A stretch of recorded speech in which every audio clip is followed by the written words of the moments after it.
Committee बराए मौसमियाती तब्दीली के इजलास में PTI के रुकन रिटायर्ड मेजर ताहिर सादिक ने अपनी ही हुकूमत पर तनकीद कर दी है।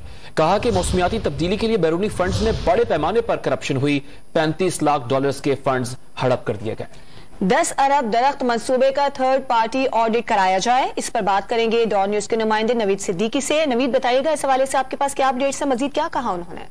जी, आज कायमा कमेटी बराए मौसमियाती तब्दीली का इजलास पार्लियामेंट हाउस में हुआ है और उसमें हुकूमती रुकन मेजर रिटायर ताहिर सादिक ने अपनी ही हुकूमत के खिलाफ एक चार्जशीट दे दी है। उनका कहना था कि 10 बिलियन सुनामी ट्री जो मंसूबा है उसमें, और जो ग्लासगो अभी COP26 कॉन्फ्रेंस जो हुई है वहां पर बहुत बड़े पैमाने पर घपले किए गए हैं और मौसमियाती तब्दीली के अफसरान और वफाकी हुकूमत के अफसरान अपने खानदान वालों को, बच्चों को वहां पर सरकारी खर्च पर लेके गए हैं। इसके अलावा उन्होंने इंक्वायरी और थर्ड पार्टी ऑडिट का भी मुतालबा किया, जिसके बाद कायमा कमेटी ने नवीद सिद्दीकी, आपका बहुत शुक्रिया तफसीलात के लिए।